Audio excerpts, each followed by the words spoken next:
بسم اللہ الرحمن الرحیم۔ السلام علیکم ورحمۃ اللہ وبرکاتہ۔ الحمدللہ والصلاۃ والسلام علی رسول اللہ، اما بعد فاعوذ باللہ السمیع العلیم من الشیطان الرجیم، بسم اللہ الرحمن الرحیم۔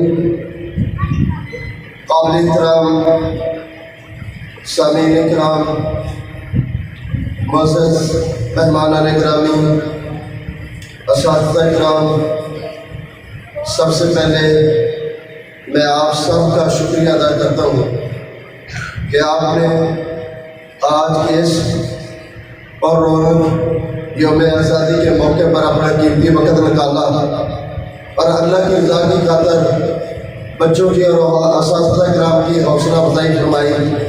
اللہ سبحانہ و تعالیٰ آپ کا بیٹھنا اپنی بارگاہ الہی کے اندر قبول و منظور فرمائے۔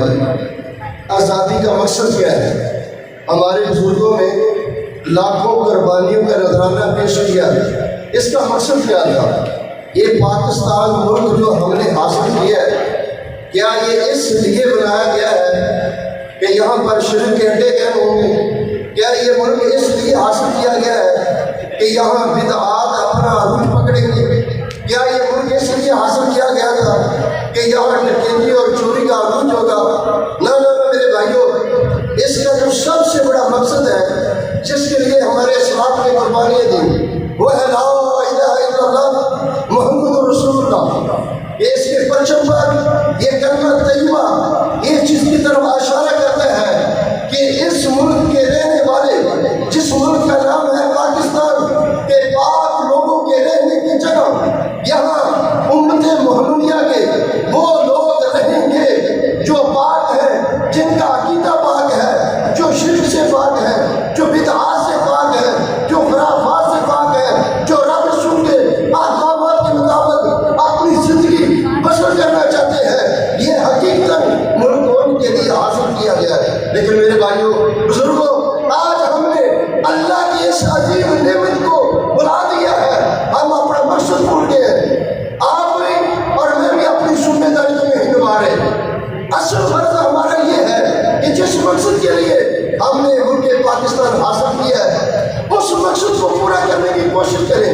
آپ بھی اپنی ذمہ داری کو نبھائیں، میں بھی اپنی ذمہ داری کو نبھاؤں۔ ہم ایک دوسرے کو کہہ تو رہے ہیں کہ آزادی مبارک، اور لیکن بھائیوں کی چیز کی آزادی مبارک ہے، یہاں آزادی اس طرح نہیں ہے، اس میں کوئی شک نہیں۔ وَأَمَّا بِنِعْمَتِ رَبِّكَ فَحَدِّثْ، اللہ کا کروڑ احسان ہے، ہم غلام نہیں، ہم کسی کے محتاج نہیں۔ اللہ نے ہم کو آزاد ملک دیا ہے، اللہ کا یہ بہت بڑا احسان ہے۔ لیکن میرے بھائیوں، اصل آزادی یہ ہے کہ ہم اس مسلمان ملک میں رہ کر اللہ کی عبادت نہیں کر رہے، رب رسول کے احکامات پر عمل نہیں کر رہے۔ حق تو یہ تھا، ہجرت کیوں کی جاتی ہے، قربانیاں پیش کیوں کی جاتی ہے کہ ہم ایسے ملک کو چھوڑ رہے ہیں جس ملک میں اللہ کی بندگی نہ کی جائے، جس ملک میں اسلام کا پرچم نہ لہرایا جائے، جس ملک میں آزادانہ اللہ کی توحید کا نعرہ بلند نہ کیا جائے۔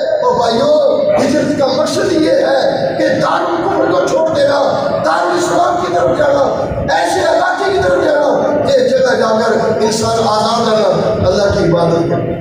ہم آزاد ہو چکے ہیں، لیکن نہ ہم نماز پڑھتے ہیں، نہ ہم روزے رکھتے ہیں، نہ اسلامی تعلیمات کو حاصل کرتے ہیں۔ بتائیں کہ کیا وہ لوگ بہتر تھے یا آج ہم بہتر ہیں؟ اس اعتبار سے کہ یار اتنی بڑی نعمت کی ہم قدر نہیں کرتے۔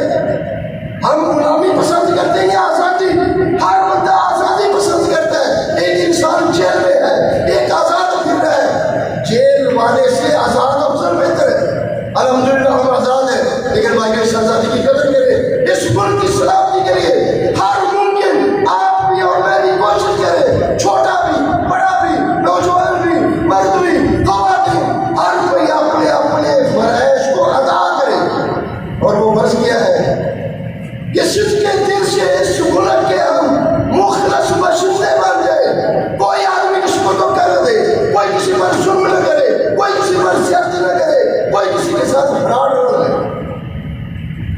ہم مسلمان ہیں، اس لیے ہمارے آباء و اجداد نے یہ عظیم ملک حاصل کیا ہے۔ بھائیو، جس طرح آپ بزرگوں سے سن رہے ہیں، ہم تو چیزیں پڑھی ہیں، انہوں نے پریکٹیکل دیکھا ہے کہ کتنے بزرگ، خاص کر کے مولانا محمد صلی شیخ پوری رحمت اللہ علیہ فرماتے ہیں کہ میں 7 بہنوں کا اکلوتا بھائی اپنے بوڑھے باپ کو اپنے کندھوں پر اٹھا کے صرف اس لیے لایا، اللہ اکبر، کہ وطن ایسے عزیز میں جا رہے ہیں جہاں اللہ کی جا کر عبادت کریں گے، اپنا مال دولت مربے سب کچھ دین کے لیے قربان کیے، لیکن آج ہم اپنے اسلام کی قربانیوں کو بلا چکے ہیں۔ میرے بھائیوں، بچوں، نوجوانوں، بزرگوں، سامعین اکرام، ہر کوئی انسان اس اسلامی ملک کے لیے مخلص ہو جائے۔ آج ہماری صورتحال کیا ہے کہ ہمارے بڑے ہر جماعت کے سیاسی لوگ، بڑے لوگ، اکابر لوگ آئے روز اس ملک کے خیر خواہ نہیں ہیں، ملک کی جڑوں کو کھوکھلا کیا جا رہا ہے۔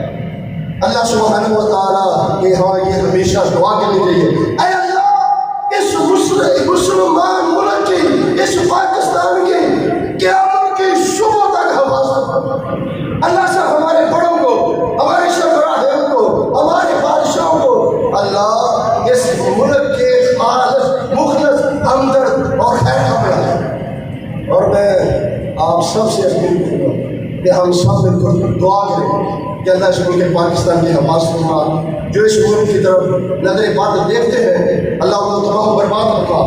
دنیا کا یہ پہلا اسلامی ملک ہے جس کے پاس اللہ نے ایٹمی قوت عطا فرمائی ہے۔ یہ ملک معمولی ملک نہیں، پورے اسلام پر پوری دنیا میں اگر کوئی اسلامی ملک ایٹمی طور پر پوری دنیا پر ابھرا ہے تو وہ پاکستان ہے، یہ اللہ کا فضل ہے۔